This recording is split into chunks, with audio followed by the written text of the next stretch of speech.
There are motorcycle roads you ride because they get you somewhere. And then there are roads you simply ride because they call to you. For me, Route 28 through western North Carolina is one of those roads.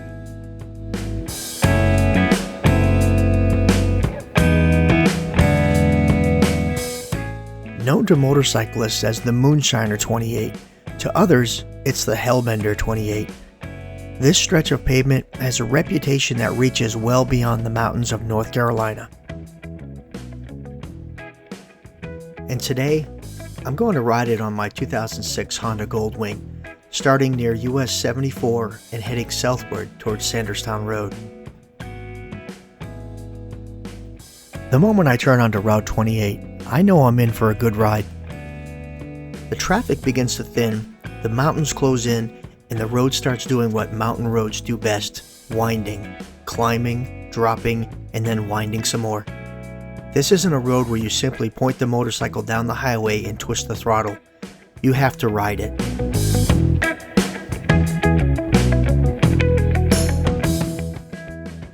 And that's exactly what makes it so appealing. There's something almost magnetic about roads like this. Motorcyclists seem to be drawn to them from hundreds of miles away. You see the bikes coming in from every direction. Goldwings, Harleys, adventure bikes, sport tourers, and cruisers, all looking for the same thing. That feeling you get when the road opens up in front of you and the next corner is hidden somewhere around the mountain.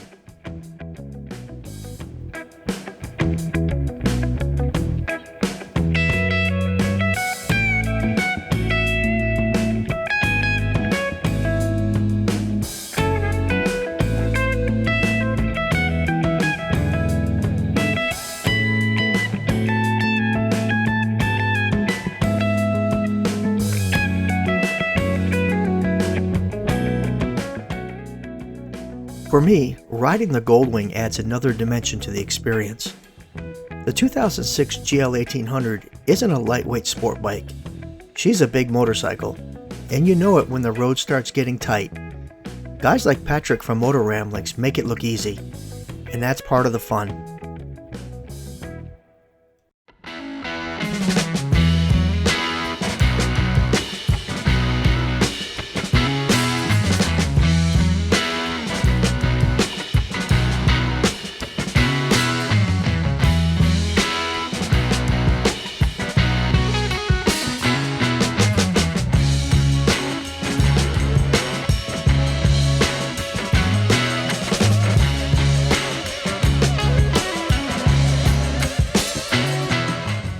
The Goldwing settles into these curves with confidence.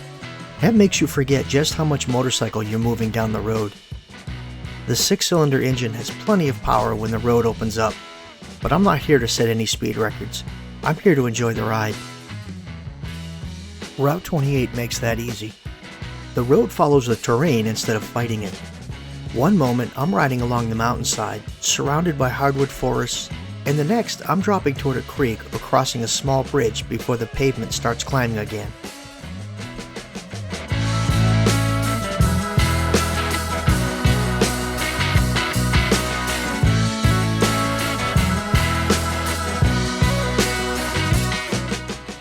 Then comes another curve, and another, and another.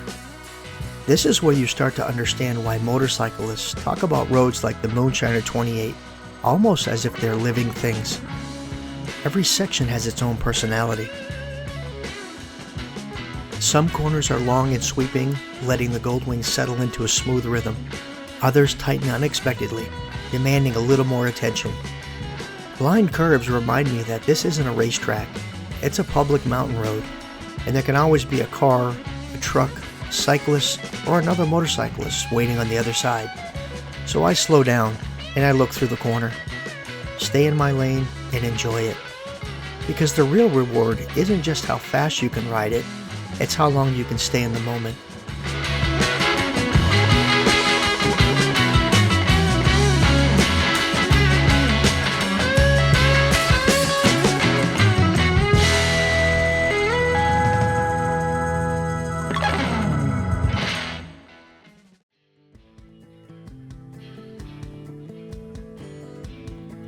there's also something special about the scenery here.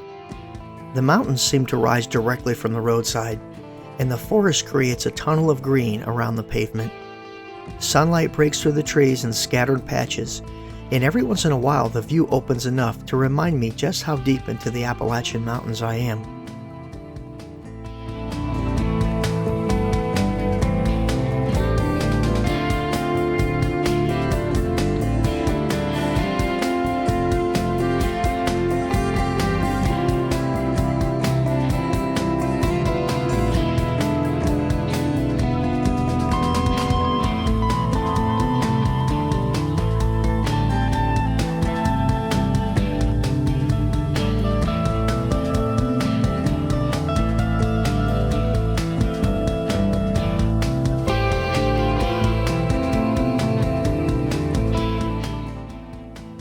And then there's the history. Routes like this weren't created with motorcycles in mind. These roads grew out of the need to connect small mountain communities, valleys, farms, and towns. Long before we arrived with GPS units, helmet cameras, and motorcycles capable of crossing the country, people were making their way through these mountains with considerably fewer comforts. And somewhere along the way, the modern motorcycle community discovered what these mountain roads could offer.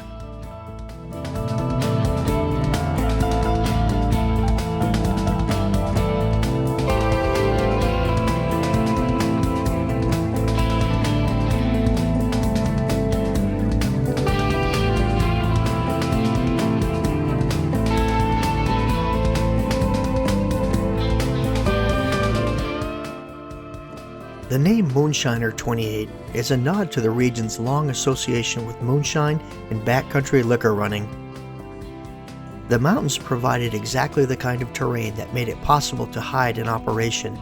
Remote hollows, thick forests, winding roads, and countless places where a person could disappear from sight.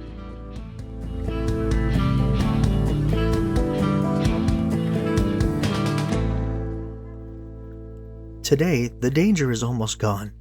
The moonshine runners have been replaced by motorcyclists.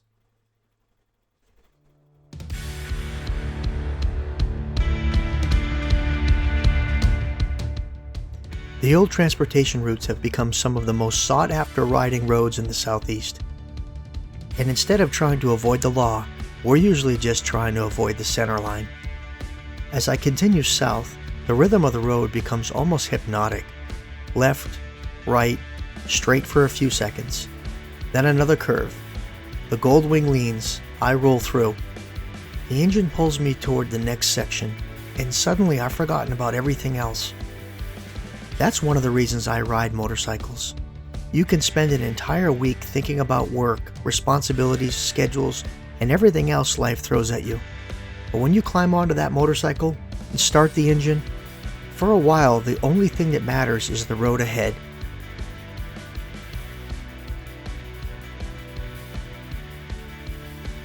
Moonshiner 28 seems to amplify that feeling.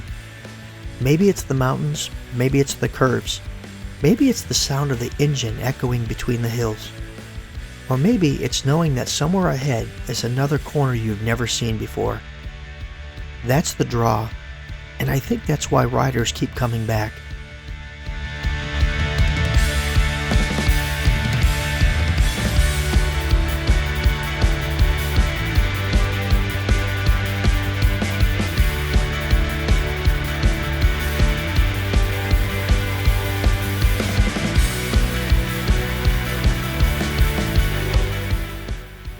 You can ride a road like this once and have a great day, but eventually you start thinking about the next time. What would it be like in the fall when the mountains explode with color? What would it look like early in the morning when the valleys are filled with fog? And what would it feel like riding through here after a summer rain?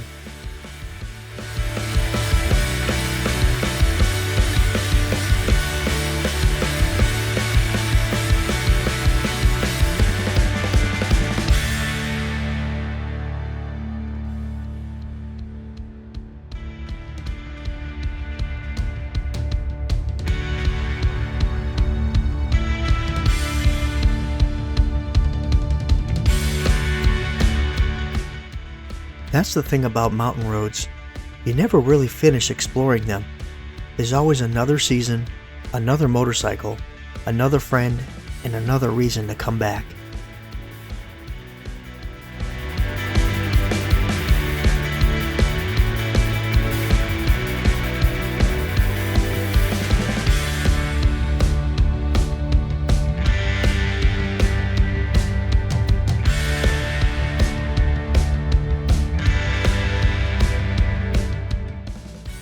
Today, the Goldwing and I are simply following the pavement south.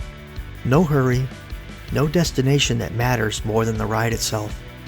Just Route 28 disappearing into the mountains ahead of me.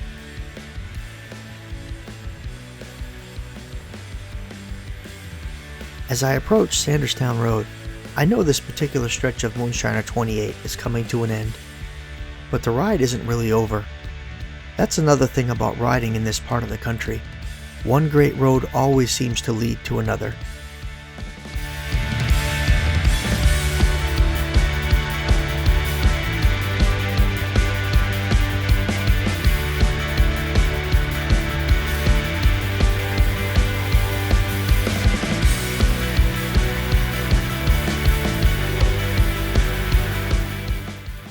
That's probably the biggest reason motorcyclists are drawn to these mountains in the first place.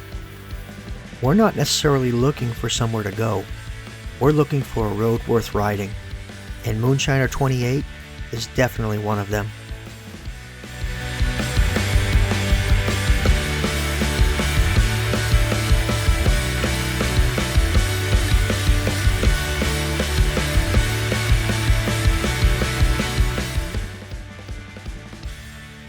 So if you're ever riding through western North Carolina and you see that Route 28 sign, don't be surprised if you feel that urge to turn onto it.